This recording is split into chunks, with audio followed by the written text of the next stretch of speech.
வணக்கம் சொந்தங்களே, எல்லாருக்கும் இனிய காலை வணக்கம். நம்மளோட இன்றைக்கான இது என்னென்னு பார்ப்போம். நான் புதுசாக யூடியூப் சேனல் தொடங்கியிருக்கேன்னு சொல்லியிருக்கேன். எதுக்காக தொடங்கியிருக்கேன்றதையும் இதுக்கு முன்னாடி இருக்க ஷார்ட்ஸில் சொல்லியிருக்கேன். என்னென்னா, எல்லோரும் வேலைக்கு போகிறோம், எல்லாருக்கும் ஒரு கஷ்டம் இருக்குது, சரிங்களா? யாருக்கும் கஷ்டம் இல்லாமல் இல்லை. ஒவ்வொருத்தவங்களுக்கும் ஒவ்வொரு மாதிரி பிரச்சனை. அதை தீர்க்கறதுக்கு நிறைய வழிகள் இருக்குது. நிறைய பேர் சொல்லிக்கிட்டு இருக்காங்க, பெரியவங்க சின்னவங்க எல்லாருமே சொல்கிறாங்க. நம்ம மைண்ட் செட்டில் என்ன இருக்குன்றது நமக்கு தான் தெரியும், சரிங்களா? அந்த மாதிரி இருக்கும்போது என்னோட இந்த வீடியோஸும் ஏதாவது ஒருத்தருக்கு பயன்பெறாதா அப்படிங்கிற மாதிரி நினச்சி தான் நான் போட்டுட்ருக்கேன். நான் சுயமாக என்ன பண்ணலான் இருக்கேன்னா, டெய்லரிங் ஷாப் தான் நான் வச்சுருக்கேன். அது மூலமாக என்ன தொழிலெல்லாம் அதில் சின்ன சின்ன வாய்ப்புகள் இருக்குது. வீட்டில் இருக்க பெண்கள் ஆண்கள் எவ்வளோ செய்யலாம், சிறு தொழில்கள் செய்து வீட்டில் இருக்கிற பொண்ணுங்களுமே ஒரு சின்ன சின்ன வேலைகள் செய்து தனக்கான ஒரு பண வரவை ஏற்படுத்திக்கணும் அப்படிங்கிறதுக்காக தான் போட்டிருக்கேன். ஒவ்வொரு வீடியோஸும் பின்னாடி போடுறேன், பாருங்கள். வருங்காலத்தில் போட்டுட்ருக்கேன். நான் என்னெல்லாம் பண்ணுறேனோ அதை நான் உங்களுக்கு சொல்கிறேன், சரிங்களா? சிறு சிறு சேமிப்புகளும் அதில் வரும். சின்ன சின்ன சேமிப்புகள் பண்ணி எப்படி நான் தொழிலுக்கு வந்தேன், எனக்கு என்னெல்லாம் பிரச்சனை இருந்தது, அதெல்லாம் தாண்டி நான் இந்த இடத்துக்கு எப்படி வந்திருக்கேன் அப்படின்றதையும், சிறு சேமிப்பு அந்த மாதிரி வீடியோஸ் அந்த மாதிரி வரும். நம்ம தைக்கிறதுக்கான வீடியோஸும் சந்தேகம் இருக்குது அப்படின்றவங்க தாராளமாக கேட்கலாம். ஏன்னா நிறைய டெய்லர்ஸ் இருக்காங்க. புதுசாக ஆரம்பிக்கிற பொண்ணுங்க பயப்படுறாங்க. நான் அந்த மாதிரி பயம் இல்லாமல் நல்லபடியாக செய்யணும். அவங்களும் நிறைய எங்கே எதிர்பார்த்து வாங்குறது, எப்படி கஸ்டமரை பிக்கப் பண்ணுறது அப்படிங்கிறதெல்லாம் தெரியாமலே இருக்காங்க. ஒரு சில கஸ்டமர் சொல்லிட்டாங்க அப்படின்னா பயந்துடுறாங்க, அதோடு அதை விட்டுடுறாங்க. வீட்டில் இருக்கிற பொண்ணுங்க தானே அப்படின்ட்டு. வேலைக்கு போகிற பொண்ணுங்களாக இருந்தாலும் சரி, தொழில் பண்ணுற பொண்ணுங்களாக இருந்தாலும் சரி, பெருசாக எனக்கு இதில் ஈடுபாடு இல்லை அப்படிங்கிற மாதிரியெல்லாம் சொல்கிறாங்க. அப்படிலாம் இல்லாமல் இது எப்படி வரலாம் அப்படிங்கிறதுக்கான வாய்ப்புகளும் நிறைய என்ன இருக்குது அப்படிங்கிறத எனக்கு தெரிஞ்சதை நான் சொல்லித்தரேன். ஏன்னா நிறைய வாய்ப்புகள் உலகம் முழுக்க கொட்டி கிடக்கு.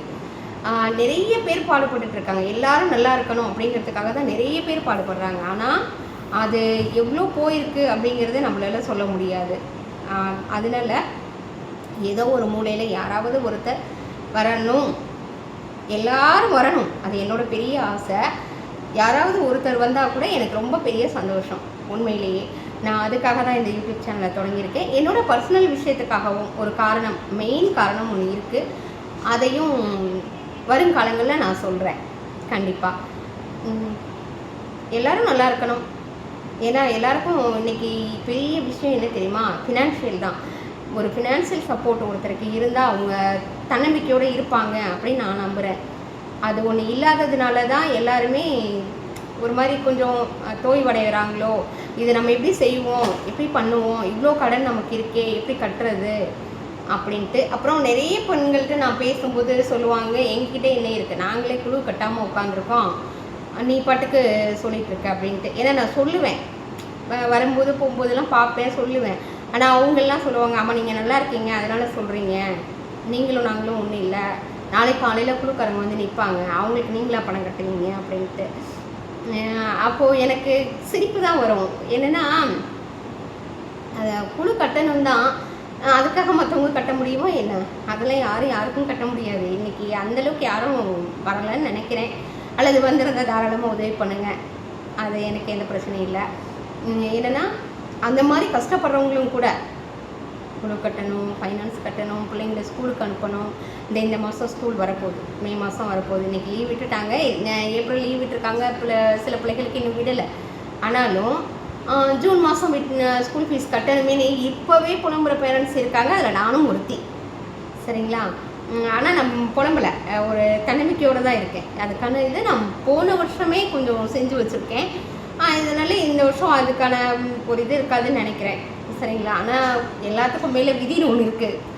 ஆனால் விதியை மதியால் வெல்லலாம்னு சொல்லுவாங்க இல்லையா? அந்த மாதிரி வெல்லுவோம் அப்படின்னு நம்பிக்கையில் இருக்கேன். முயற்சி செய்து பார்ப்போம். வெற்றி நம் பக்கம். வணக்கம்.